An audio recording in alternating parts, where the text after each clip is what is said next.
What's going on, family? Welcome back to the FTB Reaction channel. Listen, we just did a video where we did a comparison between LeBron James and Michael Jordan, and the feedback was crazy, all right? So I appreciate you guys leaving your little tidbits in the comment section. One of the most requested videos from that conversation was this. Today we're gonna check out Jordan versus LeBron, the best GOAT comparison. If you wanna check out the video for yourself, I will leave a link in the description. This video is kind of long, so we're doing two parts. I'm dropping one part today and the next part tomorrow at the same time, 1 p.m. if you wanna check it out. So without further ado, let's get into this video.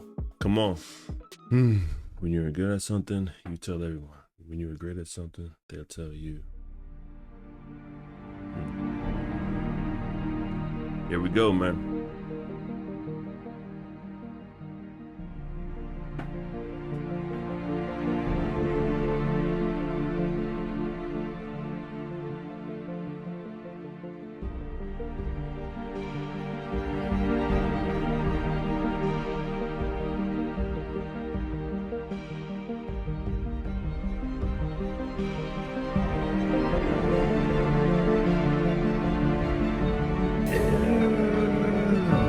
Come on.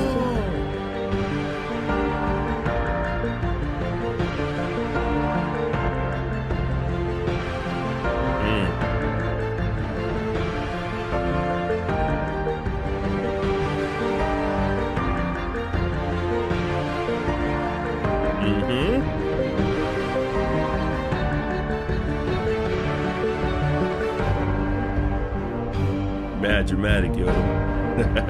It's gonna be good, y'all. I can already tell.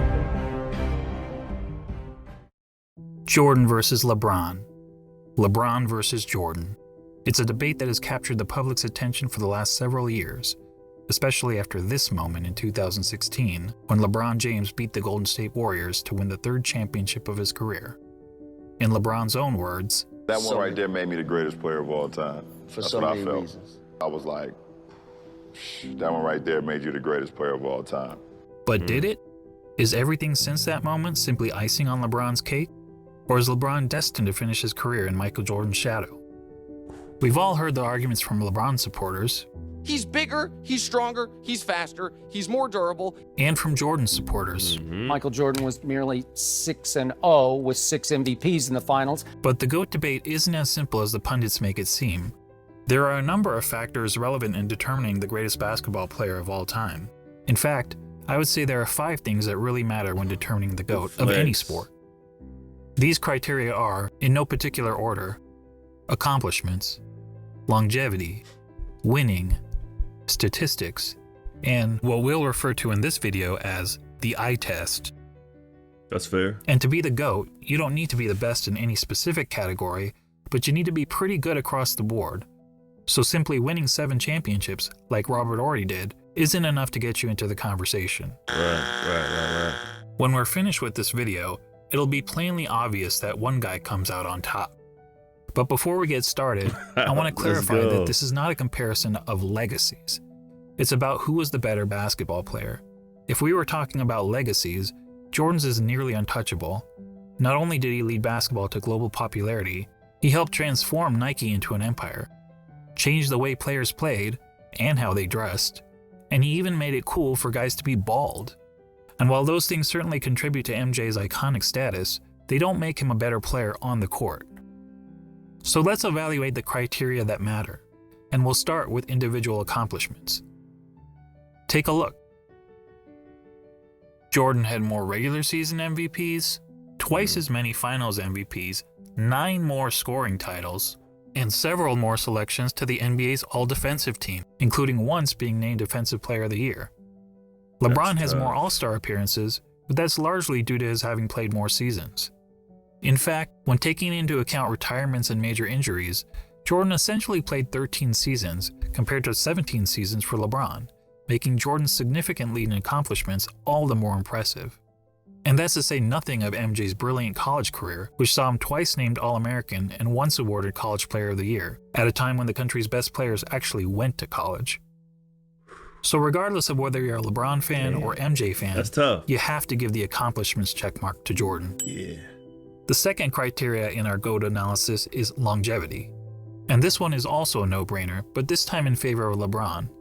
Not only has LeBron played more seasons in the league, but he's had a longer peak than Jordan.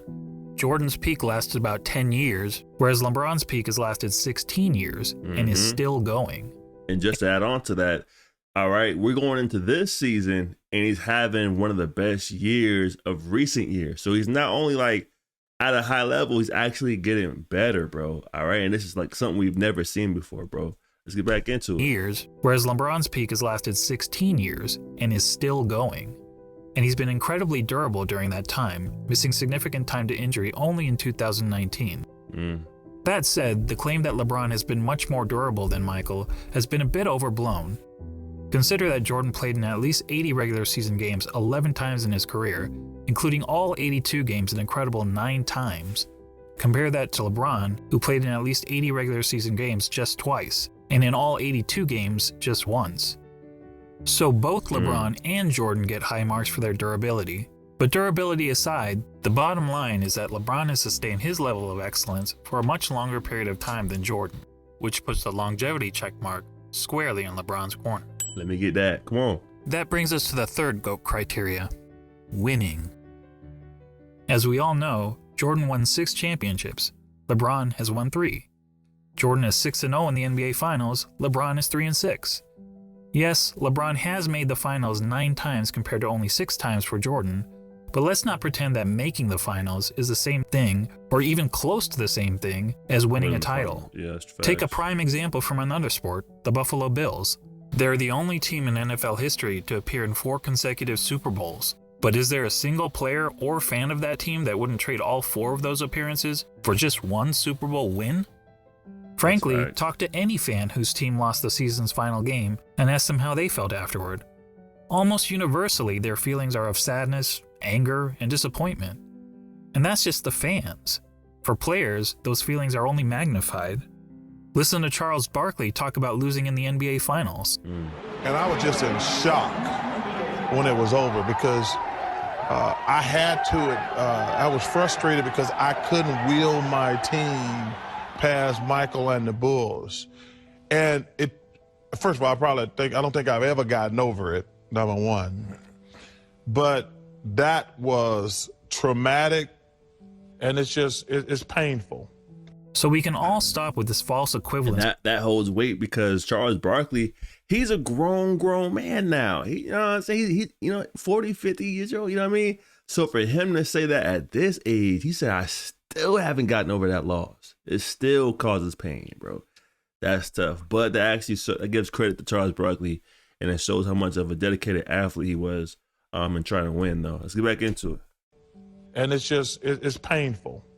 So we can all stop with this false equivalence between winning the championship and finishing runner-up. In the words of Herm Edwards, you play to win the game. Hello? You play to win I remember the that. game. Now back to Jordan and LeBron. He was mad on As mentioned, on basketball's biggest stage, the NBA Finals, Jordan was 6-0. LeBron was 3-6. And frankly, that doesn't even show how lopsided their records really are. In terms of individual finals games, Jordan was 24-11. LeBron is 18-31. And that's because in 4 of his 6 finals losses, LeBron's team hasn't even been competitive. Twice he got swept, and 2 other times he lost 4-1. That includes being on the wrong side of the 2 most lopsided finals by margin of loss in NBA history. Of course. All right, but look, I'm going to say this, though. Those losses, though, that year to the Spurs, when he was on the Heat, that year for the Spurs were playing phenomenal basketball. I mean, the passing, the chemistry, the Spurs were like, there was no team beating the Spurs, bro. All right. Then you got Golden State, which is almost arguably one of the best teams ever assembled on the offensive end, like unstoppable. When you got Steph, you got Clay, Draymond, and they're just unstoppable teams. We ain't talking about when they got Durant. You know what I mean? So we're talking about one of the most hardest Spurs teams and the most craziest offensive teams in the Golden State Warriors, bro. All right, so I'm not too mad at those losses. You know what I mean? Because I watched that game, and that was a crazy game. That's some of the best basketball I've ever seen play when it came to the Spurs. Come on. The two most lopsided finals by margin of loss in NBA history. Of course, LeBron fans will tell you that the only reason for LeBron's poor finals record is that his competition was so tough. Look at that, bro. Ironically, some of these same fans criticized Jordan for losing early in his career to a Celtics team stacked with 5 Hall of Famers, and they conveniently gloss over the fact that LeBron reached the finals so many times in part because the competition in his own conference was so weak. During the vast majority of his career, LeBron played in what many dubbed the Leastern Conference because the East was so much weaker than the West. On the other hand, during Jordan's playing days, the East was generally considered the stronger conference, as Jordan had to battle through hard-fought rivalries against the Bad Boy Pistons, Patrick Ewing's Knicks, the Shaq Penny-led Magic, and Reggie Miller's Pacers. All right, and then he went to the West. All right, went to the Lakers and got another ring, man. So we here, man. We here. Patrick Ewing's Knicks, the Shaq Penny-led Magic, and Reggie Miller's Pacers. That said, if you want to blame LeBron's failure in the finals on the level of his competition, I won't argue with you. But let's also not blow it out of proportion. If you look at the average number of wins of their finals opponents, you'll see that LeBron's finals opponents averaged 60.8 wins per season, whereas Jordan's finals opponents averaged 61.2 wins per season. That's a good stat. So as it turns out, both players face stiff competition in the finals. But a big reason we don't hold the 93 Suns, the 96 Sonics, or the 98 Jazz in the same regard as some of LeBron's finals opponents is because, unlike LeBron's adversaries, Jordan's opponents never actually won the Larry O'Brien Trophy. Which goes to my original point, that the difference between winning the title and finishing runner-up is huge. And the reason those teams never won the title? This guy. Look, I'm not trying to say that Jordan's opponents were as good as the Warriors teams that LeBron faced 4 times in the finals. The truth is that Jordan never played a juggernaut quite like that. But there's a pretty good reason for that. Jordan's Bulls were the juggernaut. They were the team winning 70-plus games. They were the team with the target on their back every year. And as the Warriors showed us, that's not an easy place to be. As great as the Warriors were, they were never able to string together 3 consecutive championships. Jordan's Bulls did it twice. So what's the greater achievement? Beating the juggernaut or being the juggernaut? Or to be more specific, beating the juggernaut 1 time out of the 4 times you faced them? Or being the juggernaut year after year after year? And then doing it again, year after year after year. That's facts, though. I'm not There's gonna lie. no doubt that LeBron's That's victory crazy. over the 73-win Warriors was the highlight of his career. But it's not the first time that an underdog has won the championship, and there actually have been much bigger underdogs who ended up winning the title. But how many times have we seen a player lead his team to 6 championships in 8 years? Prior to Jordan's Bulls, only Bill Russell's Celtics ever accomplished that feat in the NBA, when they incredibly won 11 championships in 13 seasons. However, back then, there was an average of less than 10 teams in the league, and only a couple rounds of playoffs, so it was considerably easier to win a title. And no player, not even Bill Russell, ever had a run of winning 25 of 26 playoff series, as Michael Jordan did. And Michael's pattern of winning goes beyond the NBA. Let's not forget that Jordan has never won anything but gold in the Olympics, and he also earned an NCAA championship, in which he hit the first of 2 iconic championship-winning shots in his career. All that is to say, when it comes to winning, the checkmark clearly goes to Jordan. On to the 4th GOAT criteria, statistics. That hurts. This one is a bit more complicated. I mean, how do you statistically evaluate 2 players who played in different eras under different rules at different positions? One way of doing it is to simply look at the 8 traditional statistics of basketball. Points, assists, rebounds, steals, blocks, field goal percentage, free throw percentage, and turnovers. And we'll focus on per-game stats rather than cumulative stats, since cumulative stats such as total career points and total career assists really speak to longevity, which is already its own category of the GOAT analysis. Per-game stats, on the other hand, is more of an apples-to-apples comparison. So looking at the 8 traditional stats, we see that Jordan leads LeBron in 5 of them: points per game, steals per game, blocks per game, free throw percentage, and fewer turnovers. LeBron leads in the other 3: assists per game, rebounds per game, and field goal percentage. But that's a pretty simplistic way of looking at statistics. What if we instead turn to analytics? Probably the most well-known analytic stat is player efficiency rating, or PER for short. This metric was created by respected basketball analyst John Hollinger to give an overall rating to a player's performance based on traditional stats like the ones we just mentioned. Jordan has led the league in PER 7 times, LeBron 6 times. Jordan has finished top 3 in PER 10 times, LeBron 9 times. In fact, Jordan has the highest career PER in both the regular season and the playoffs. Another popular analytics stat is win shares. Jordan has led the league in win shares 8 times, LeBron 5 times. Jordan has finished top 3 in win shares 11 times, LeBron 6 times. And when it comes to win shares per 48 minutes, Jordan has the highest career rating in both the regular season and the playoffs. What about box plus minus? Until recently, LeBron was actually ahead of Jordan in career box plus minus.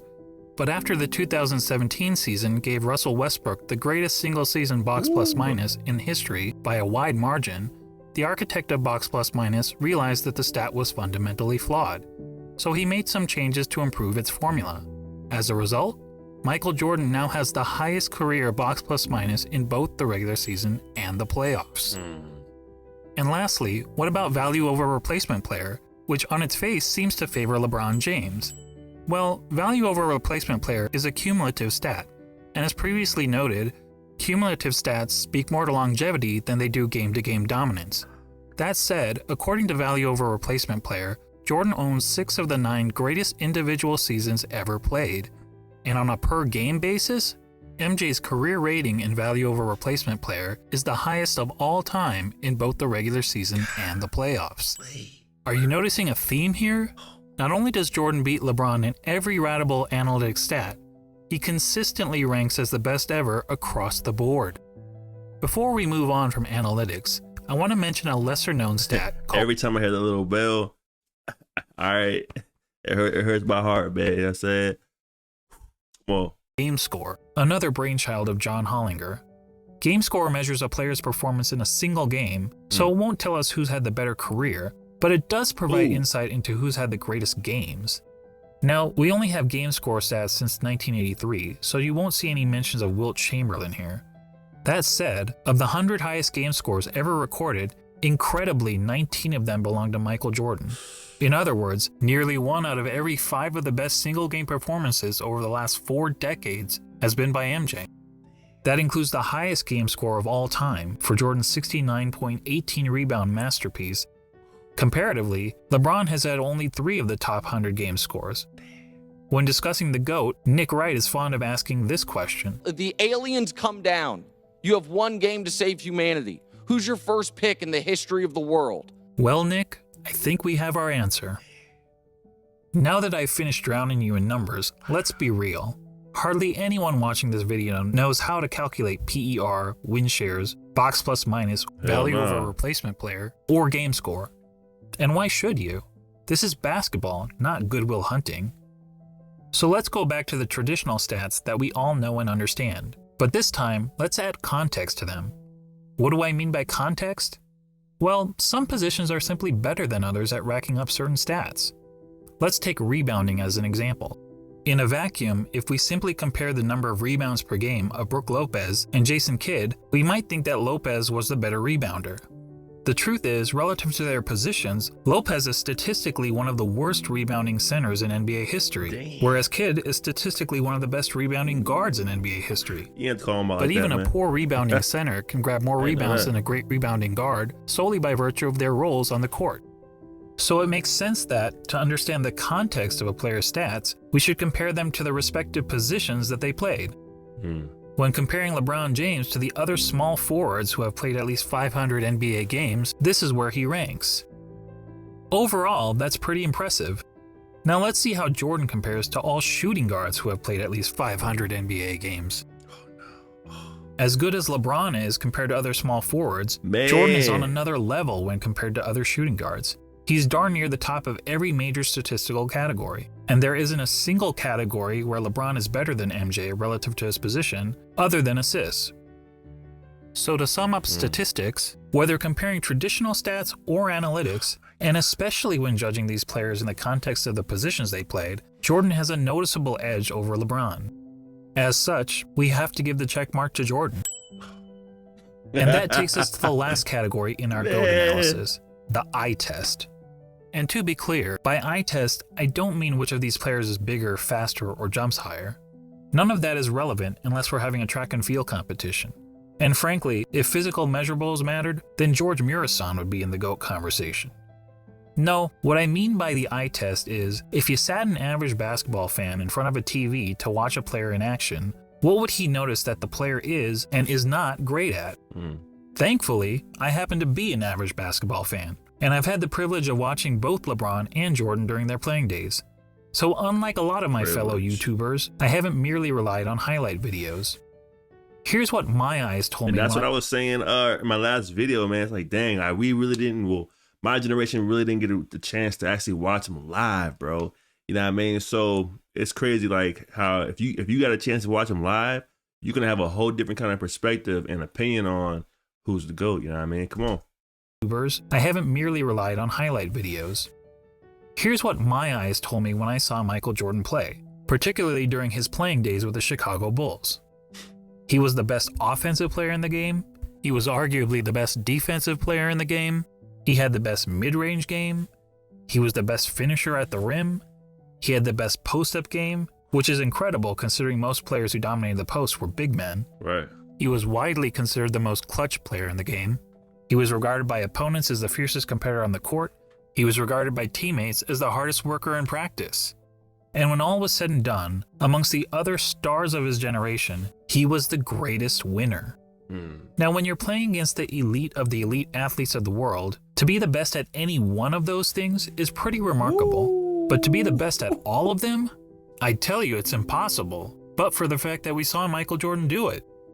And when it comes to the GOAT debate, that's the biggest hurdle facing LeBron. Crazy. He's basically being compared to a guy who was great at everything and practically had no weaknesses. Seriously, judging by the eye test, what's the worst thing we could say about Michael Jordan's game? I'm going to say 3-pointers, all right? I'm going to throw that out there. I'm going to say 3-pointers, all right? Let's see what he says. Judging by the eye test, what's the worst thing we could say about Michael Jordan's game? Probably that he wasn't a very good three-point shooter. Jordan shot 33% from beyond the arc in an era when the average player also shot 33%. So when it came to three-point shooting, he wasn't good, he wasn't bad, he was just average. But remember that Michael played in an age when the three-point shot wasn't a big part of the game. During Jordan's years, teams averaged only 9.5 three-point attempts per game, and Michael himself attempted less than 2 threes per game. 2 threes? And if being an average three-point shooter is a weakness of Michael's game, well, then we also have to call it a weakness of LeBron's game. The difference is that LeBron plays in an era where the three-point shot is a huge part of the game. Yeah. During the years in which LeBron played, teams attempted on it. It's almost, the three-point shot damn near changed the game in the recent years, man. Now it's become more important than the regular shot. Teams are rather take a 3 than take a 2. They'll rather a step back 3 than drive and get a 2 and get an and 1, or the opportunity for an and 1. That is true. Over 21 threes per game, and LeBron himself averaged 4.3 three-point attempts per game, or 2.5 times as many as Jordan. Despite the increased emphasis on threes, LeBron's career shooting percentage from beyond the arc is only a hair better than Jordan, at 34%. And it's actually slightly below his peers, who averaged 35% from 3 during his era. But to reiterate, being an average three-point shooter was by far the worst part of MJ's game. For LeBron, it's not even close. LeBron, in fact, has 4 major weaknesses as a basketball player, each of which is readily apparent to anyone who has actually watched him play. Highlight, bro. I love that. First, he's not a good free throw shooter. For his career, LeBron has shot around 73.5% from the free throw line, which is pretty poor for a player who handles the ball as much as he does. In fact, many analysts point out that at the end of games, LeBron shies away from driving to the basket. Man, Skip Bayless kills LeBron when it comes to three-point shooting, bro. He's all over LeBron, man. Skip has been the number 1 LeBron hitter for a couple of years now, but that's the only thing. That's one of the main things he always brings up, y'all. Free throws. In fact, many analysts point out that at the end of games, LeBron shies away from driving to the basket because he's afraid of being sent to the line. I don't know whether that's true, but what I do know is that the odds of LeBron hitting 2 consecutive free throws is statistically not much better than a coin flip. Jordan, on the other hand, shot a solid 83.5% from the free throw line during his career, and MJ never shied away from contact at the end of games. LeBron's second weakness is that he's an inconsistent defender. Sure, he's had some years where he was elite defensively, which is evidenced by his numerous selections to the NBA's all-defensive team, but he's also had several years where he's practically been a liability on the defensive end. Compare that to MJ, who during his Bulls days was a consistently elite defender. In fact, Jordan is the only player to rank in the top 5 amongst all guards in both steals per game and blocks per game for his career. Additionally, Michael led his position in defensive win shares practically every year that he played for the Bulls, an incredible 10 times. LeBron, comparatively, has led his position in defensive win shares on just 4 occasions, and in 5 of his last 7 seasons, he didn't even crack the top 10 at his position in defensive win shares. Now, some will excuse LeBron's recent fall-off on the defensive end as a byproduct of his resting on defense so that he can have more energy on offense. And we can debate the merits of that strategy, but resting on defense is not something Michael Jordan was ever accused of doing. Heck, even as a 40-year-old, he was busting his tail on the defensive end. Give me that. But what about the notion that LeBron's been the more versatile defender? LeBron supporters will argue that he can guard positions 1 through 5 on the court, such as when he guarded Derrick Rose for stretches in the 2011 playoffs. But LeBron's guarding the opposing team's point guard or center isn't something that happens very often. In fact, during his career, LeBron has spent less than 5% of his total minutes guarding the opposing players 1 or 5. So the versatility argument is highly exaggerated. And look, when it comes to versatility, Hometown Buffet may have a more versatile menu than Spago. That doesn't make it a better restaurant. LeBron's third weakness is that he's not a very good shooter. And this is a pretty significant flaw for someone claiming to be the GOAT. I mean, shooting the ball is the quintessential skill in the game of basketball. It's the part of the game that everyone practices, whether on the playground, at the YMCA, or in the NBA. Now, some people will contend that LeBron is actually a better shooter than Jordan because he has a better career field goal percentage. And yes, LeBron's career field goal percentage is 50.4% compared to Jordan's 49.7%. But recall what I said about placing stats into proper context. To help us understand context when it comes to shooting, allow me to introduce DeAndre Jordan and Tyson Chandler. We all know that DeAndre and Tyson were great rebounders and defenders, but what if I told you that they were also 2 of the greatest shooters of all time? That would be certifiably crazy. Yet if you look at all the shooting metrics, field goal percentage, effective field goal percentage, true shooting percentage, both of these guys rank near the top in NBA history. Of course, there's an obvious reason for that. Dunks. As we all know, both DeAndre Jordan and Tyson Chandler take a lot of their shot attempts on dunks, layups, and putbacks, which are extremely high percentage shots. Well, guess what? So does LeBron James. In fact, every single year of his career, the shot that LeBron James has taken the most has been within 0 to 3 feet from the basket. In other words, dunks, layups, and putbacks. More than 1 of every 3 of LeBron's shots has been within this point-blank range, which is aided by his playing in an era where it's been relatively easy to get to the rim, particularly when compared to the physical era in which Jordan played. And just like every other player, LeBron is really effective from 0 to 3 feet, hitting over 73% of these shots. But how does LeBron fare from outside this range? According to basketballreference.com, LeBron's shooting percentage from outside 3 feet is 37.5%. It's even poorer in the playoffs where he shoots 35.9%. And it gets even worse in close and late situations. In the last 2 minutes of games where the score is within 5 points, LeBron hits only 31.7% of his jumpers. Look, it doesn't take a rocket scientist to know that these numbers aren't very good, which is probably why in the 2013 finals, the Spurs' defensive strategy against the Heat was to basically dare LeBron James to shoot. And keep in mind, this was against LeBron in his prime. Can you imagine an opposing coach using a similar strategy against MJ? Now, LeBron actually credits the Spurs for forcing him to work on his jump shot, but it's not as if his results have gotten much better since then. Here's LeBron's shooting percentage from outside 3 feet over the last 6 years. Yikes. Well, I'll give him this, he is consistent. For comparison, consider that in the last year of Michael Jordan's career, as an aging player on the Washington Wizards, Jordan shot close to 42% from outside 3 feet.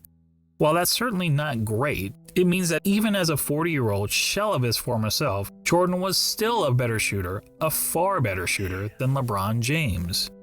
Unfortunately, Basketball Reference doesn't have advanced shooting metrics from Michael's Bulls days when he was a significantly more efficient scorer, But few would argue that Michael was anything but a lethal jump shooter when he was wearing red and black. When it comes to shooting, all of us can recall. Yo, we're not gonna take away. Michael is doing these folks dirty in these highlights, though. I ain't gonna lie. Behind the talking, he is, bro. Jump shooter when he was wearing red and black. When it comes to shooting, all of us can recall practicing shots on the blacktop, counting down 3, 2, 1 Facts. before launching a shot at the rim. Well, if you were pretending to be LeBron James, you'd brick almost 2/3 of the time. Actually, that's not entirely true. If you were playing against a countdown, it would be much, much worse. And that gets me to the last major weakness of LeBron's game, his performance, or more accurately, lack of performance, in the clutch. Remember when people were praising LeBron for making a couple of buzzer beaters in the playoffs 2 years ago? They used these stats to claim that LeBron was better in the clutch than Jordan. But look at these numbers carefully. What stands out to you? How about this? People were using a sample size of less than 1 shot per season to make the case that LeBron was more clutch than Jordan. That would be the equivalent of polling just 100 people in the country to try to predict the winner of the next presidential election. So let's use more telling stats, shall we? Here's a situation that's often used to determine a player's clutchness. 5 seconds to go in the fourth quarter or overtime, and your team needs a bucket to either win or tie the game. It answers the age-old question, who do you want taking the last shot with the game on the line? It turns out that in the regular season and playoffs combined, LeBron has taken 94 such shots. That's a pretty good sample size. And how many of those 94 shots has LeBron made? 19, for a shooting percentage of 20%. Let me repeat that. 20%. Guys, that's not bad in the clutch. That's atrocious. Michael Jordan in the same situation shot roughly 50%. Yes, that's right. Jordan's performance under pressure was the same as it was throughout the rest of the game. And that, my friends, is the definition of clutch. So there you go. When it comes to the eye test, our eyes tell us that one player, Michael Jordan, is great at everything and has practically no weaknesses. And the other player, LeBron James, while also having a ton of strengths, has several obvious flaws to his game. And when all is said and done, after analyzing the 5 key factors of being the GOAT, Jordan gets 4 check marks to LeBron's 1, making this GOAT debate, well, not much of a debate at all. Now, don't get me wrong, I'm not saying that LeBron James is a bad player. He's a phenomenal player. Personally, I have him on basketball's Mount Rushmore, along with Jordan, Kareem, Wilt Chamberlain, and Bill Russell. He's just not Michael Jordan. And just to underscore how good MJ was, let's ignore LeBron and Jordan for a minute and focus on the other 3 players highlighted here, Kareem, Wilt, and Bill Russell. Most would agree that these are the 3 greatest centers in NBA history, and each of them has a strong case to justify his standing among basketball royalty. Wilt is an all-time great because he was an offensive force of nature, and he holds a ton of NBA records. Russell is in the conversation because he was a dominant defender and a perennial champion. Kareem also led his team to numerous titles, and in terms of individual awards and accolades, was the most decorated of the 3. Not to mention, he had the NBA's most unguardable shot. Now imagine a center that had all the best qualities from these 3 titans. A player like that would be the basketball equivalent of Thanos. Now add to that player the highest level of intangible attributes, such as a tireless work ethic, unmatched killer instinct, and an ability to deliver in the clutch. I see where you're going with it, man. I see and where you're now going you'd with essentially be looking at Thanos with all of the Infinity Stones, and no one would question whether this player was the greatest of all time. But the truth is, we don't have to imagine such a player. That player already existed. He just happened to be a shooting guard, not a center. When you think about it, Michael Jordan is the real-life version of an overpowered video game character. He had all the qualities we look for in a superstar athlete, and he had it in spades. He's basically Babe Ruth, if Babe Ruth played defense like Willie Mays. And that's why, even in comparison to the other all-time greats, he is truly in a class of his own. Simply put, I'm leaning back. He's the GOAT.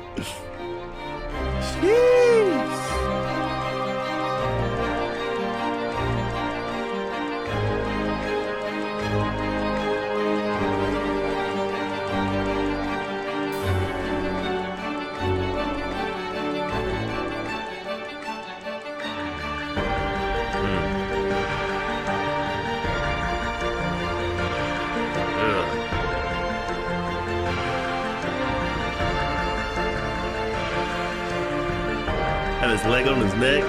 That's crazy.